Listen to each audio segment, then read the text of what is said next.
Kami dari kelompok 7 di sini kami akan mempresentasikan hasil analisis hukum dan etika atas kasus kebocoran data nasabah PT Bank Syariah Indonesia atau lebih terkenal itu BSI. Yang pertama, latar belakang BSI. BSI merupakan institusi perbankan syariah terbesar di Indonesia. Saat ini, pembentukan BSI dilakukan melalui aksi korporasi yang sangat signifikan. PT Bank Syariah Indonesia, PT Bank Syariah, PT BRI Syariah, penggabungan strategis ini diresmikan secara legal pada tahun 2020 dengan tujuan menciptakan entitas perbankan syariah nasional kompetitif di kancah global serta mampu melayani kebutuhan umat secara luas dan inklusif.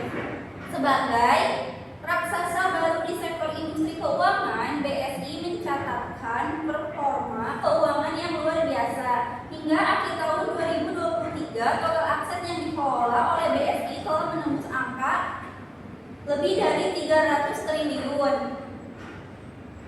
Kemudian dengan nilai kapitalisasi pasar di Bursa Efek Indonesia yang mencapai 80,26 triliun. Kemudian kronologi kasusnya itu. Nah, pertama, krisis sistematik ini bermula pada tanggal 8 Mei 2023, di mana sistem teknologi informasi perbankan inti memiliki BSI mengalami kelumpuhan total atau malfungsi yang sangat serius. Gangguan digital masif mengakibatkan seluruh kanal layanan utama bank termasuk aplikasi BSI Mobile yang digunakan jutaan nasabah aktif. Kemudian, kondisi kelumpuhan sistem ini berlangsung selama berhari-hari secara berturut-turut, tepatnya hingga tanggal 11 Mei 2023. Nah, tidak lama setelah gangguan terjadi, kelompok peretas internasional bersosialisasi ransomware Bix 3.3.0 mengaku sebagai pelaku serangan. Kemudian data hasil peretasan yang dibocorkan ke dark web. Selanjutnya, dampak kebocoran data. Yang pertama yaitu layanan. Gangguan total pada seluruh ekosistem digital dan fisik perbankan. Yang kedua yaitu data yang terekspor.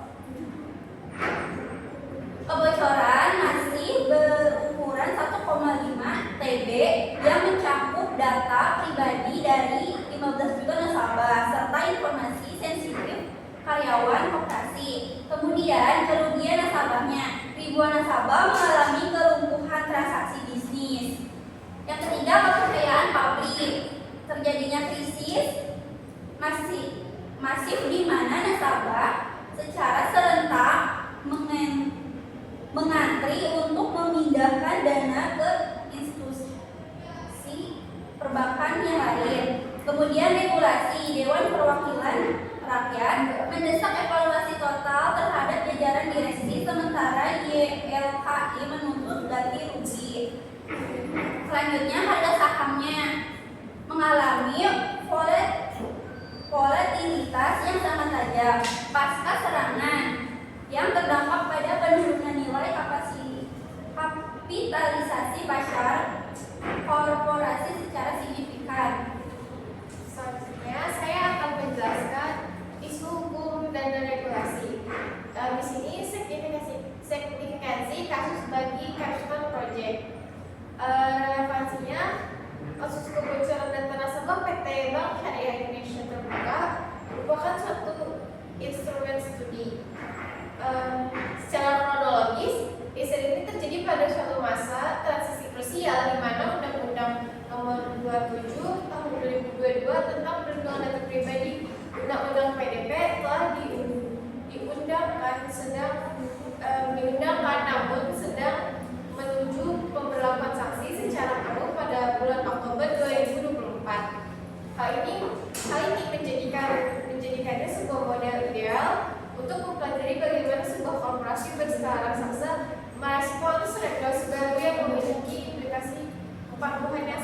ketat. Kompleksitas hukum dan etika yang terintegrasi, kasus ini mengajarkan bahwa kepatuhan hukum meminimalis tidak lagi memadai bagi sebuah korporasi modern. Korporasi juga diwajibkan untuk meningkatkan komitmen mereka hingga mencapai level kepatuhan etis atau bisa disebut ethical compliance, di mana pengelola data nasabah diposisikan sebagai pemenuhan kewajiban moral dan perwujudan bagi konsep hakiki sebuah amanah yang diberikan oleh publik. Pelanggaran hukum oleh BSI.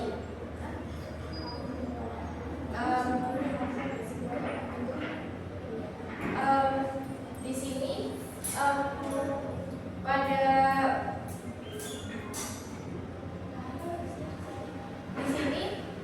kewajiban mengendalikan data, menjaga kerahasiaan data, menunjukkan petugas PDP dapat mendapat sanksi administratif dan pidana.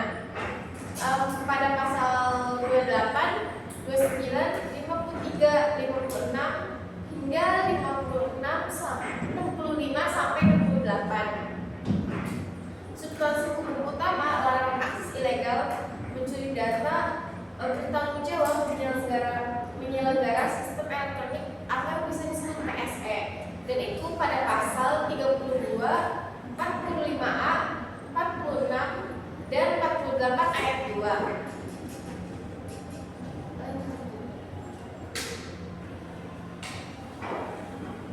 Kemudian di sini ada resiko dan sanksi hukum. Sanksi hukumnya bisa denda dari pendapatan tahunan, bisa pidana, ancaman pidana bagi pihak yang bertanggung jawab, bisa gugatan perdata, nasabah dapat menuntut ganti rugi hingga resiko korporasi, penurunan reputasi dan kepercayaan publik. Selanjutnya akan dijelaskan oleh Aryan.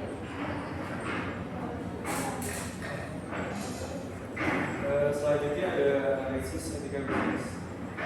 Yang pertama itu ada utilitarisme, yaitu kasus menimbulkan kerugian bagi kita nasabah. Yang kedua ada deontologi, BSI gagal memenuhi kewajiban menjaga amanah. Selanjutnya ada teori hak dan keadilan.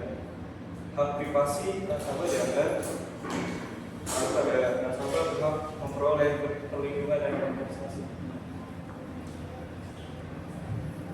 Selanjutnya ada pelanggaran GCG dan perspektif syariah.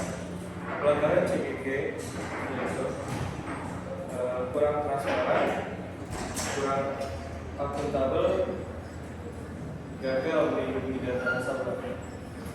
Terus selanjutnya ada perspektif syariah, yaitu ada melanggar prinsip keamanan, melanggar prinsip kejujuran.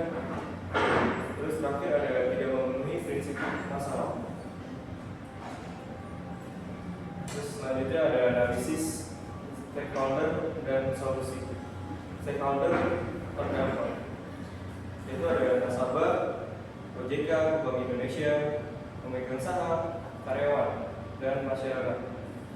Lalu ada solusi yang direkomendasikan, peningkatan keamanan siber, perbaikan tata kelola perusahaan, transparansi informasi pada publik, dan yang terakhir ada program kompensasi nasabah. Yang terakhir ada kesimpulan.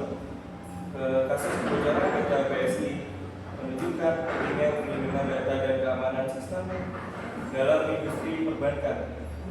Dari sisi hukum dan etika, BSI memiliki tanggung jawab untuk menjaga kerahasiaan data nasabah.